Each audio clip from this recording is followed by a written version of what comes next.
Let's talk about it. Should, Pistons fans be concerned about the Detroit Pistons? I would say no. Starting off quick, no. Check out Detroit Pistons Talk playlist. Thumbs up the video, share the video, subscribe to the channel. You see a lot of guys going down early. I'm thinking Luka went down. Somebody else went down early too. It's a couple guys that's already down. I'm not too concerned. It's early. It's early with the Pistons, man. So I think 2-2 ain't the worst spot. There's always a question where the scoring gonna come from. So I mean, we already knew that was gonna be a whole thing. How to score, and I think Asar, other than the Cleveland game, he's been fairly aggressive. Duran has pretty been aggressive. He got to keep being aggressive, but I don't think it's a mystery. They got to get a primary scorer. They got to get a number one option scorer. I know people say, well, K could be, K it is, but you want him just to be K, make the right play, make everybody better, and then he can step up and be that alpha scorer when you need him to be. You know what I'm saying? I think they need just a flat out list like a scorer. I see Marketing drop the 50 piece the other day. I seen Austin Reeves drop the 50 piece the other day. And the thing about it is, they both could be available. You know what I'm saying? Right now, I think the kid, Ace Bailey, has kind of been injured for Utah right now. So if Utah start winning games, they're probably going to keep Lauri Markkanen and Walker Kessler. So, but then again, you got other things going out there in Sacramento, which is just like a bad fit with Russ, DeRozan, and Zach LaVine. They just probably want to sell some tickets. Also, there's some controversy brewing in San Antonio. Ron Harper's son, I don't know his name. He's Dylan Harper, I think it is, has been playing very, very well in San Antonio. So the situation with that maybe is they could be moving De'Aaron Fox. So, you go up there and, get a De'Aaron Fox to play next to a Cade. So I think there will be alternatives. There will be options. But I think the fact of waiting on Jaden Ivey, I think those plans I think you scrap those plans. Bringing back Beasley still if he get cleared. Who knows if he will.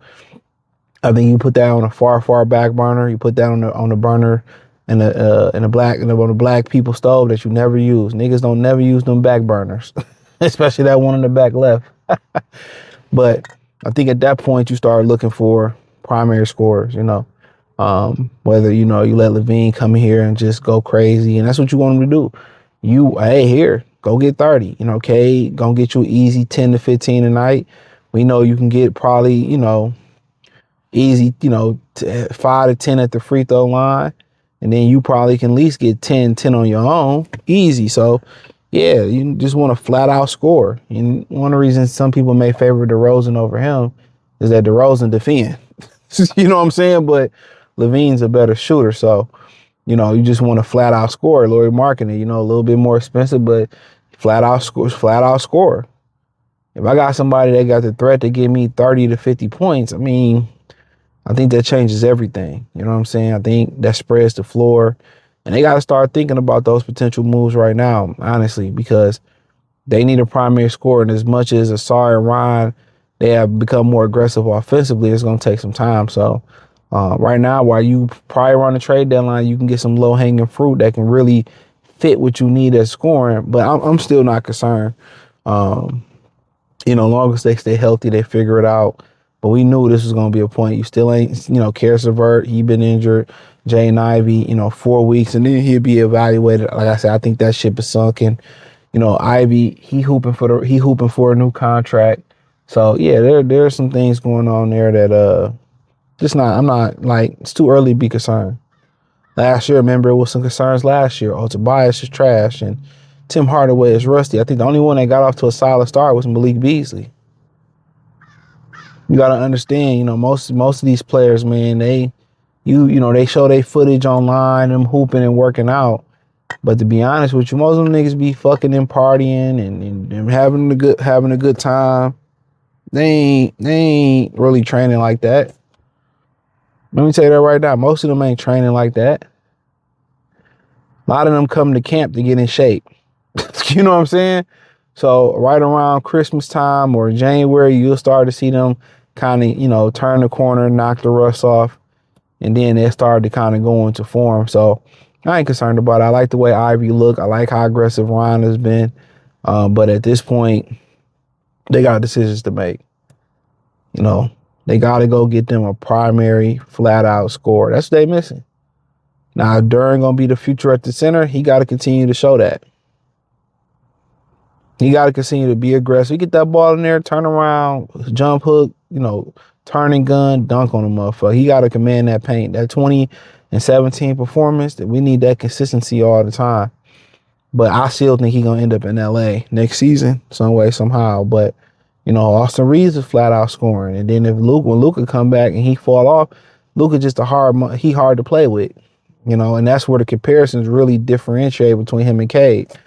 Cade is easy to play with. Cade don't need the ball to be effective. He gonna defend. He just to me, he's more efficient than Luka. You have to force him to be Luka.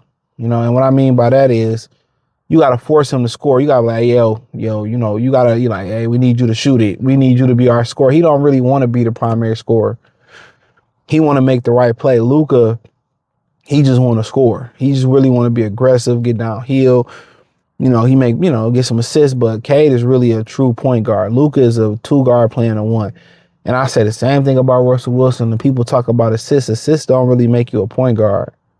That might sound crazy, but, getting guys in the offense, being a floor general. I don't consider Russ a floor general. I don't consider Luka a floor general. I consider them motherfuckers stat patters. Then guys like Chauncey, Isaiah, Cade, Rondo, Jason Kidd, I consider those guys true point guards. Guys like Allen, and I love Allen Iverson. More of a 2-guard. Kyrie, more of a 2-guard. Luka, a 2-guard. More aggressive. I consider LeBron a point guard. LeBron wants to make the right play. I see so much LeBron and Cade. You know what I'm saying? So, but that's just me.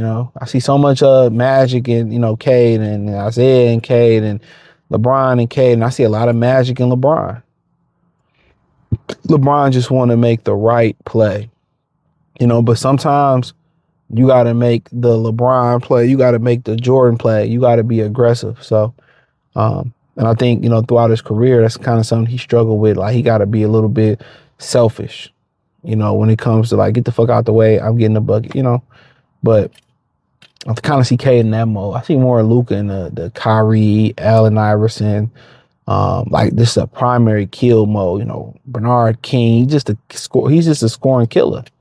Him and Russ are killers. They just so aggressive, and I like that too. It's a place for that too. But hey, check out Detroit Pistons Talk playlist. Thumbs up the video, share the video, subscribe to the channel, hit the link tree, find me everywhere. Peace.